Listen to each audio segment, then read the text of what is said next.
In the movie, there is another Christian Bale's transformation, and Bale said that he wouldn't change for a role anymore. But for your movie, he changed. So, how important was to you that he was playing the role of Ken Miles, and how you convinced him? I've known Christian a long time, and there is no convincing him. He decides to either do your movie because he's interested, or he says, "I love you, mate, but no." And so, and you know, the funny thing is the physical transformation. I had the easy side, meaning I knew there was no way Christian was going to stay 240 pounds.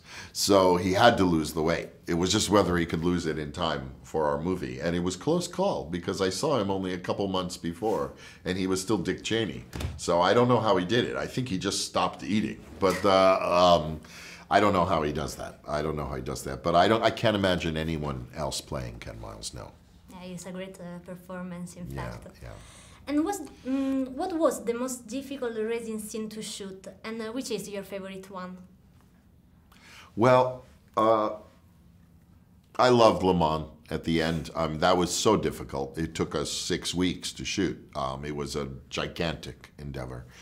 But I also really love the opening scene, the very first scene with Matt Damon driving where he catches on fire, because of how quickly I feel like we push you into the race. You know, I enjoy this idea that you're getting ready to watch the movie and then it's like you fall off a cliff into the movie. It's very aggressive start on the film and I really enjoy it.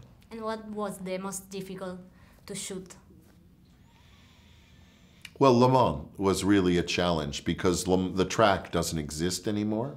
So we had to find separate locations for every piece of road to match the original Le Mans, the Mulsanne Straight, the White House Corner, the Dunlop Bridge. We had to find places that would match for what this place looked like in 1966. So these were all places that were not near each other. So we have to shoot a race where in California we're shooting the grandstand and the cars are going by in this order. And then 3,000 miles away in Georgia, we are shooting the Dunlop Bridge and the cars are going in this order. And if it is raining in this scene, it must be raining in this scene, and on and on and on. And if the cars are dirty in this scene, they must be the same dirt level in this scene. So tremendous amounts of organization.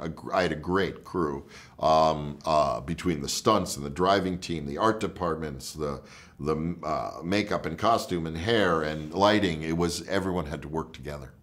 It's a great sequence. And the film is not just about winning, but leaving a mark in history. So, what mark do you hope to leave with your cinema? Oh. It's a great question. No, it's a great question. Yeah. Yes, a great question. I hope that I find that the movies I remember in my life are the movies that move me emotionally. So my goal is, I don't know about the mark. I'm not trying to reinvent cinema. I'm not trying to say this is the way all movies should be made, or I'm not trying to shoot movies all in one shot or only in one film stock, but I do want to make films that touch you. You know, and that because I do think those are the ones that last, and it's way too much work to make movies if they vanish. You know, it's just too much work. You want them to live as documents of a time or a feeling. Thank you. Thank you so much. Hey, it's Lisa. Did you know that the largest number of fatalities ever in a production of a film occurred during the shooting of the 1931 film Viking? 27 people died, including the director and cinematographer, when a ship they were shooting from exploded in the ice off the coast of Newfoundland. Do you like my shirt? You can get one for yourself in the link in the description.